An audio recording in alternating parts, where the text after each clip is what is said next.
अस्सलाम वालेकुम and welcome to Sports Flow ICC world cup special. Pakistan ने आज अपनी आईसीसी वर्ल्ड कप कैंपेन का आगाज़ सक्सेसफुली किया। Well बेयरली it's difficult being a Pakistani cricketing fan. एक ऐसा मैच जो पाकिस्तान को कन्विंसिंगली आसानी से जीत जाना चाहिए था, specially after containing Netherlands for 147। Pakistan को एक बेहतरीन आगाज़ भी फराहम किया साइम अयूब और साजिद फ़रहान ने। उसके बाद कुछ विकेट्स चीपली गिरी और फिर सिचुएशन के हिसाब से हमारा मिडल ऑर्डर उस तरह खेल नहीं पाया। कूडोज टू फ़हीम अशरफ जिन्होंने 11 गेंदों पर एक ब्लाइंडर खेला।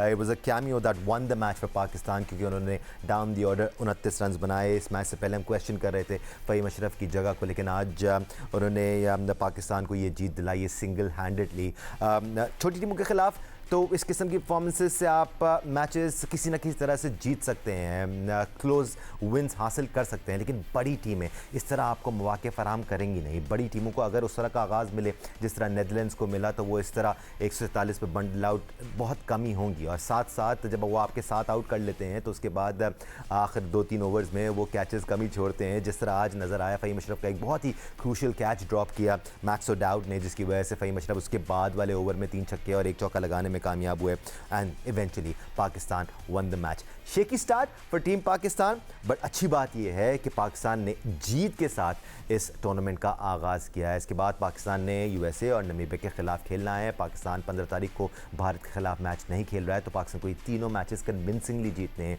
अपने नेट रन रेट पर भी नजर रखनी है। राइट देन, एक्सपेरिमेंट के लिए आज हमारे साथ मौजूद है पाकिस्तान के साबिक कप्तान और टेस्ट क्रिकेटर राशिद लतीफ़ साहब, टेस्ट क्रिकेटर सिकंदर बख्त ने हमें ज्वाइन किया हुआ है और टेस्ट क्रिकेटर अहमद शहजाद भी हमारे साथ मौजूद है। राशिद भाई, let's start of with the positives.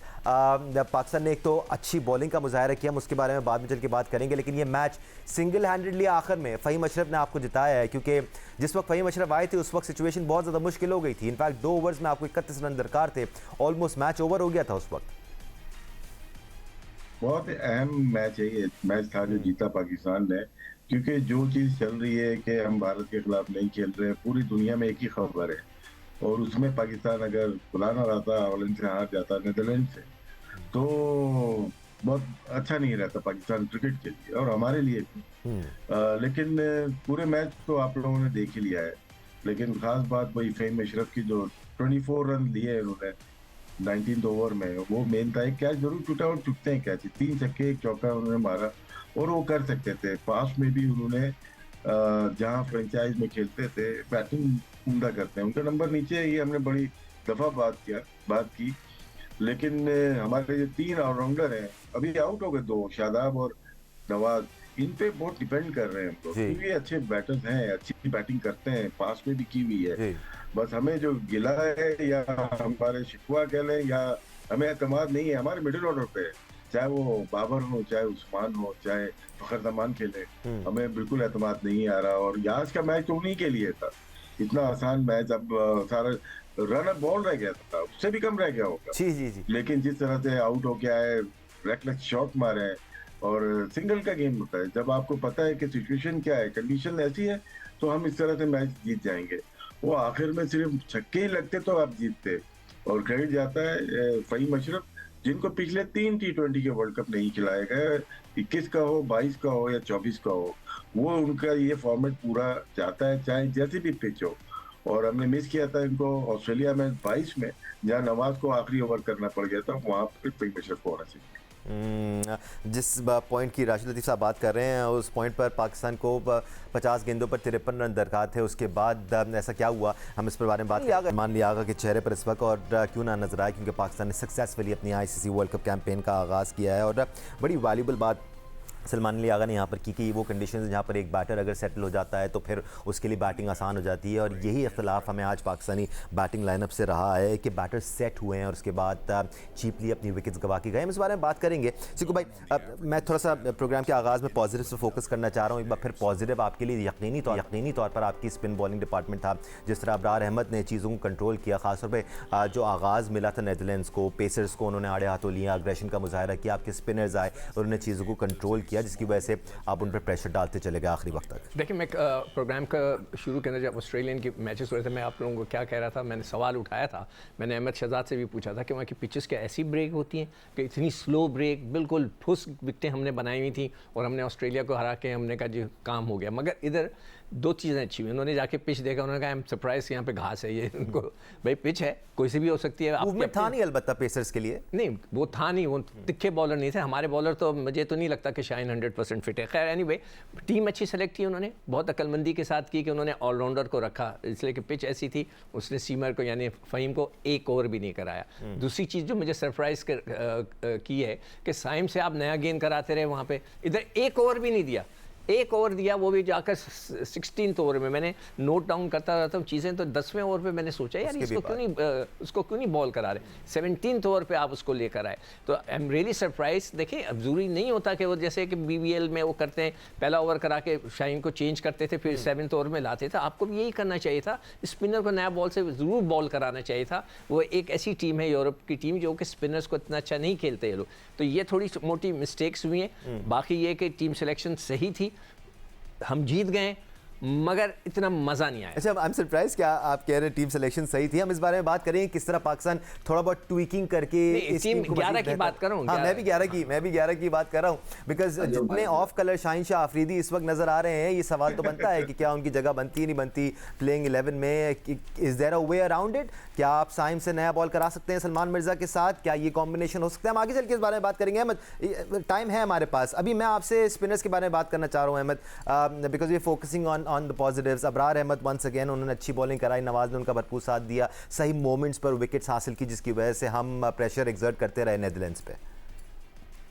देखिए सबसे पहले तो टॉस जीत के इनको आइडिया नहीं था करना क्या है, बड़ा जबरदस्त बैटिंग पिच था, ये घास देख के डर गए और यहाँ तक बयान दे दिया कि हमने तो इतनी घास कभी श्रीलंका में नहीं देखी। नहीं भाई, हो जाती है श्रीलंका में घास, and you got to understand कि ये वर्ल्ड कप है, यहाँ पे आपको डिफरेंट पिचेस मिल सकती हैं। आपने पहले क्या किया, आपने खुद बैटिंग नहीं की, आपने दूसरों को करा दी, फेयर इनफ। उसके बाद स्टार्ट बहुत इंपॉर्टेंट है। हम बचपन से सुनते आ रहे हैं कि किसी भी कैंपेन का स्टार्ट जो है वो पिन पॉइंट होना चाहिए, एक कॉन्फिडेंस आता है सारी चीज में।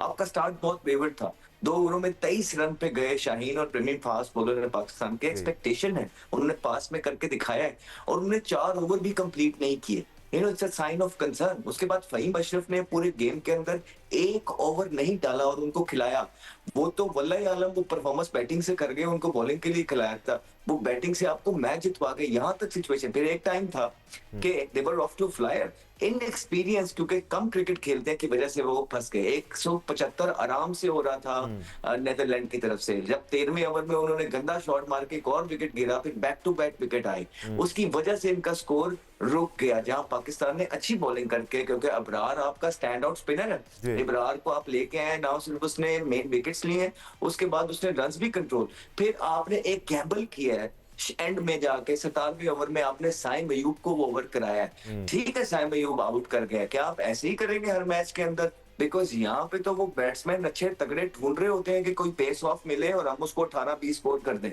ठीक है। और उस ओवर में अगर स्कोर 15 से अबव हुआ होता तो आप देख लें कि आपका मैच कहाँ पे आके खड़ा होना था। फिर सर देवर साइम अयूब, देखिए हमने बहुत बात की है साइम अयूब की बैटिंग की, बुरे बॉल मिले उन्हें शुरू के अंदर, as a batter I can tell you that, लात पे भी मिले, कट भी मिले, उन्होंने दोनों तरफ चौके लगाए, it was off to flyer.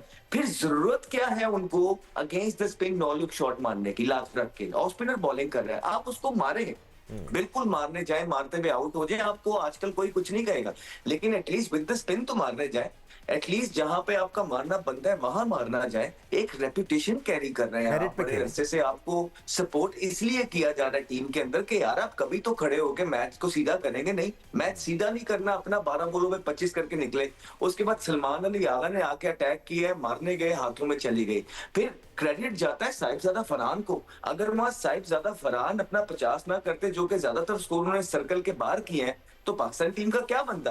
Babar को तो आपने रखा है कि वो स्टेबलाइज करेंगे इनिंग को, बाबर को आपने रखा है कि वो लंबा लेके चलेंगे। बाबर की रिस्पॉन्सिबिलिटी फिर ये बनती है बीच के अंदर कि अगर वो उस तरह स्ट्राइकिंग रेट चला नहीं रहे हैं और 10 बॉलों पे 6 पे खेल रहे हैं, फिर मैच फिनिश करके आए ना यार। फिर आप फहीम अशरफ पे तो ना मैच छोड़े एंड के अंदर, अगर आपका रोल भी आसान वाला है which is to take singles, फिर उससे आपसे एक्सपेक्टेशन ये है चौथे नंबर पे कि यार आप मैच को डीप लेके जाएं, आप मैच को एज ए सीनियर प्लेयर बिल्कुल दूसरों पे जाके छोड़ के आ गए, और आप कितना एक्सपेक्ट करेंगे नवाज से, कितना एक्सपेक्ट करेंगे शादाब से। Shadab just came back, Nawaz has been playing really well, ठीक है हो जाता है मैच ऊपर नीचे बैटिंग के अंदर, लेकिन आपके मेन बल्लेबाज निकल गए थे। वो तो एंड में आके फहीम अशरफ का, जब मैंने राशिद भाई से बात की है, वो 2 छिक्के ना मारे उस ओवर में, स्कोर ना पिटोरे तो पाकिस्तान तो नेदरलैंड से बाहर जाता और बाहर हो जाता, और वो कैच अगर पकड़ा जाता फहीम अशरफ का, तो फिर हम यहाँ बैठ के क्या बातें।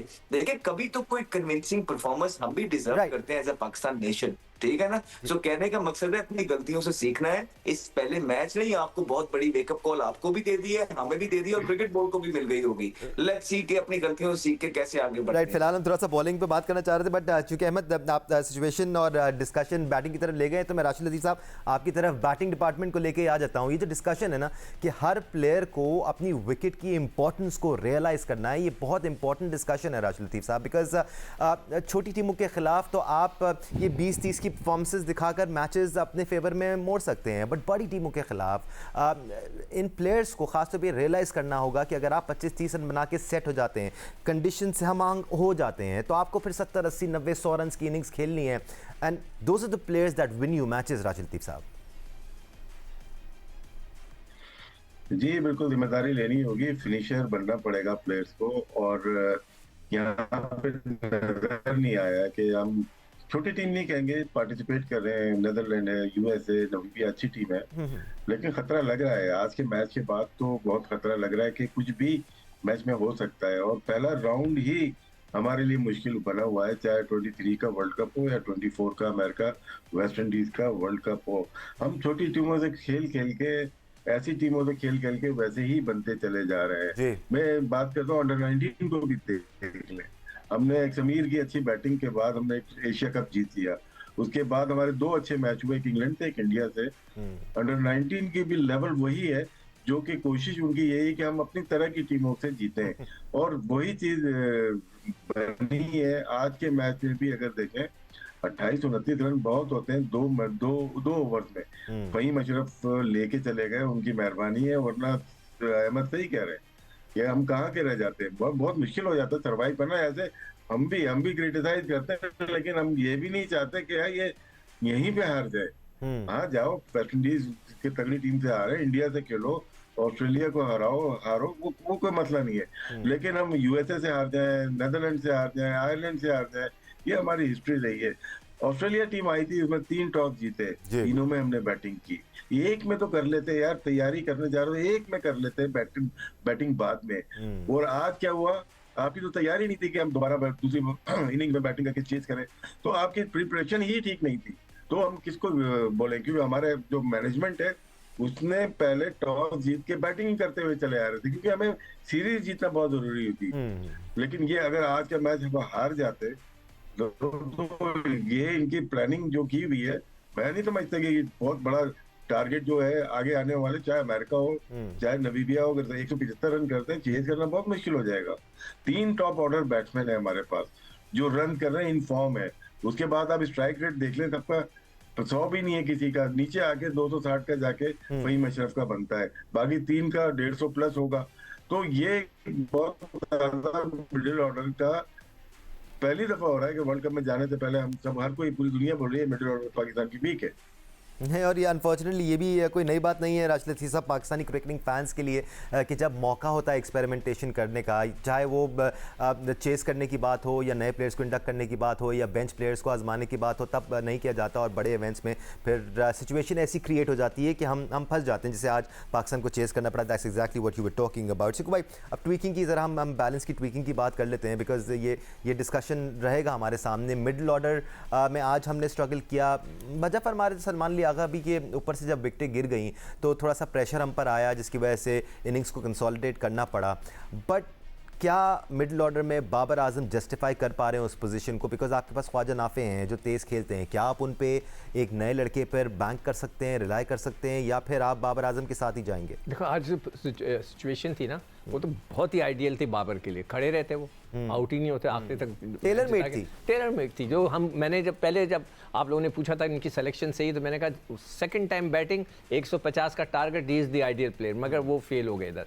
मगर आप मुझसे कह रहे थे कि मैंने जो टीम बताई वो 11 में फॉल्ट आ गया, तो वो किसका है? वो किंग बाबर का ही आ रहा है ना। तो अब ये टाइम उनके अलावा भी उसके अलावा मतलब एक आप बताओ ना कौन सा। मैंने ब्रेक की तरफ जाना, लेकिन मैं आपसे ये बात कर लेता हूँ, ऐसी सिचुएशन कितनी बार अराइज होगी कि आप नंबर 9 के बैट्समैन से एक्सपेक्ट करेंगे कि 10 गेंदों पर आपको 30 से 35 रन बना लें। आप अपने शुरू के 7 बल्लेबाजों पर रिलाय नहीं कर रहे हैं, और एक बैट्समैन को नंबर 9 पे आपने इसलिए रखा हुआ है कि इस ऊपर के 8 डिसअपॉइंट करेंगे, मैं तो इसको खिलाएंगे। डे 1 से कह रहा हूं कि आपके पास 5 बैट्समैनों के अलावा कोई रखा ही नहीं है आपने। जो किसका फॉल्ट है? सिलेक्शन का है ना, कि आपने कोई लड़का है आपके पास बेंच पे, कौन है? नाफे है, जिसको हम नहीं जानते, वो बिल्कुल एक न्यू है, सरप्राइज। कंटिन्यू करते हैं डिस्कशन को।